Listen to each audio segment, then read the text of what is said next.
বঙ্গভূমি news, মানুষের সাথে, মানুষের পাশে।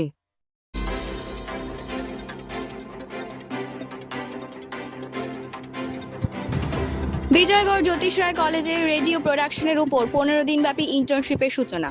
গত 12 জুন বিজয়গড় জ্যোতিষ রায় কলেজে ইনস্টিটিউশন ইনোভেশন কাউন্সিলের উদ্যোগে কলেজের রবীন্দ্র সভাগৃহে একটি 15 দিনব্যাপী ইন্টার্নশিপ প্রোগ্রামের শুভ সূচনা হলো। এই ইন্টার্নশিপের মূল বিষয় radio production for rural people.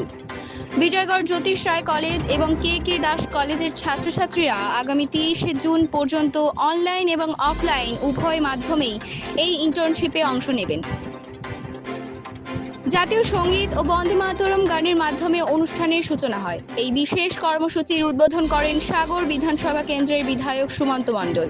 স্বাগত ভাষণ দেন কলেজের অধ্যক্ষা ডক্টর রাজশ্রী নিয়োগী। শিক্ষার্থীদের উদ্দেশ্যে গুরুত্বপূর্ণ বক্তব্য রাখেন আকাশবাণী ও দূরদর্শনের প্রাক্তন audience research officer doctor Rajib Kar Chowdhury. এছাড়া সাধারণ মানুষের কাছে কৃষি বিষয়ক তথ্য পৌঁছে দেওয়ার একটি উপায় নিয়ে আয়োজিত একটি প্যানেল আলোচনায় অংশ নেন বিধানচন্দ্র কৃষি বিশ্ববিদ্যালয় ও পশ্চিমবঙ্গ প্রাণী ও মৎস্য বিজ্ঞান বিশ্ববিদ্যালয়ের বিশিষ্ট অধ্যাপকেরা। কৃষি বিষয়ক গান ও চমৎকার সঞ্চালনার মাধ্যমে অনুষ্ঠানটি সমৃদ্ধ হয়। উদ্বোধনী অনুষ্ঠানে উপস্থিত ছিলেন কে দাস কলেজের অধ্যাপিকা সোমা মুখোপাধ্যায়, রেডিও কলকাতার অধিকর্তা ডক্টর অর্ণব বন্দ্যোপাধ্যায়, বিজয়গড় জ্যোতিষ রায় কলেজের অধ্যাপক বৃন্দ সহ বিভিন্ন সংবাদ মাধ্যমের প্রতিনিধিরা। কলকাতা থেকে বঙ্গভূমি নিউজ টিম।